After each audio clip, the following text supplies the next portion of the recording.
দাখিল নবম শ্রেণী বার্ষিক পরীক্ষা 2025। বিষয় ইসলামের ইতিহাস, অর্থাৎ নবম শ্রেণীর ইসলামের ইতিহাসের নৈর্ভিত্তিক প্রশ্নের সমাধান দেওয়া হচ্ছে।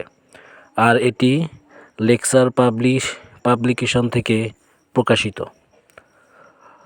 যারা লেকচার পাবলিকেশন থেকে প্রশ্ন চান তাদের জন্য এটা। দেখেন, 1 নম্বর প্রশ্নে বলা হয়েছে যে মক্কা শহরে কোন বংশে আল্লাহ তাআলা হযরত মুহাম্মদ সাল্লাল্লাহু আলাইহি সাল্লামকে পাঠিয়েছেন? উত্তর হবে ক, কুরাইশ বংশে। যদিও লেখাগুলো অস্পষ্ট, আমি মুখে বলতেছি এবং যেটি সঠিক উত্তর সেটার উপরে আমি টিক দিচ্ছি।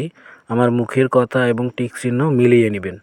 অস্পষ্ট হলেও মুখের কথা আপনারা খাতায় লিখবেন নাম্বার অনুযায়ী, তাহলে আপনারা সঠিক অ্যান্সার পাবেন। 2 নম্বর প্রশ্নের সঠিক উত্তর হচ্ছে 13 বছর। উত্তর হচ্ছে খ, অর্থাৎ রাসূল সাল্লাল্লাহু আলাইহি সাল্লাম মদিনায় হিজরতের পূর্বে কত বছর মক্কায় ছিলেন? উত্তর 13, খ। 3 নম্বরে বলা হয়েছে কুরাইশগণ মহানবী সাল্লাল্লাহু আলাইহি সাল্লামকে কি উপাধি দিয়েছেন? আল আমিন, ক। উপরে দেখেন 8 নাম্বার আছে। 8 নম্বরে বলা হয়েছে মহানবী সাল্লাল্লাহু আলাইহি সাল্লাম কত বছর গোপনে ইসলামের দাওয়াত দিয়েছেন? উত্তর হবে 3 বছর, অর্থাৎ খ নাম্বার উত্তর। 9 নম্বরে বলা হয়েছে কোরআন মাজিদে মক্কি সূরার সংখ্যা কয়টি? উত্তর হবে খ, 92টি। 13 নম্বর প্রশ্নে বলা হয়েছে মহানবী সাল্লাল্লাহু আলাইহি ওয়াসাল্লামের জীবনে সবচেয়ে বিস্ময়কর ঘটনা কোনটি? উত্তর হবে গ, মিরাজের ঘটনা। 4 নম্বর প্রশ্ন দেখেন। 4 নম্বর প্রশ্নে বলা হয়েছে মুহাম্মদ শব্দের অর্থ কী? হবে প্রশংসিত। উত্তর গ। 5 নম্বর প্রশ্ন বলা হয়েছে যে হযরত মুহাম্মদ সাল্লাল্লাহু আলাইহি সাল্লামের দুধ মায়ের নাম কি? উত্তর হবে ক, হালিমা।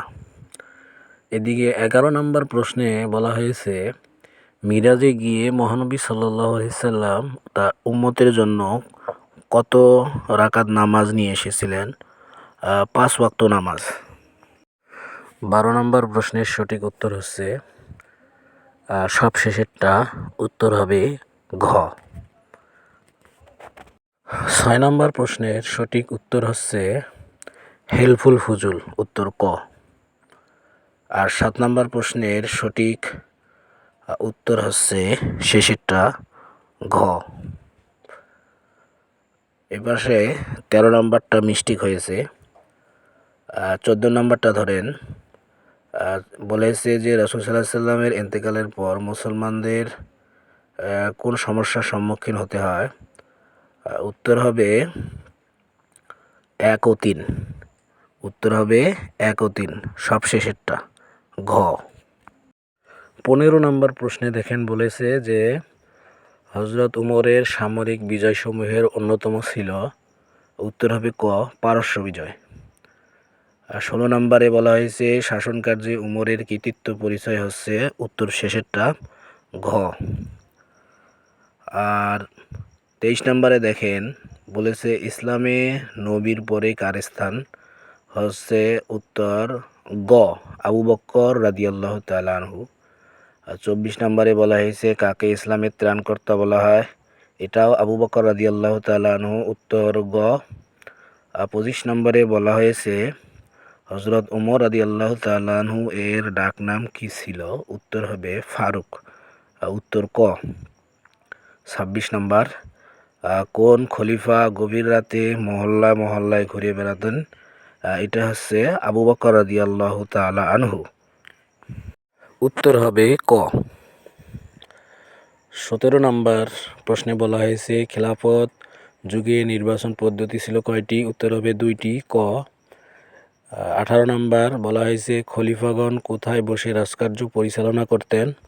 উত্তর হবে মসজিদে, উত্তর গ। 19 নম্বরে বলা হয়েছে খেলাফতের ক্রম বিকাশ শুরু হয় কত খ্রিস্টাব্দে?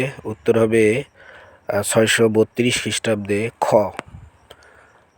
20 নম্বরে বলা হয়েছে মুসলিম উম্মাহর নেতাকে কি বলা হয়? খলিফা বলা হয়, উত্তর ক।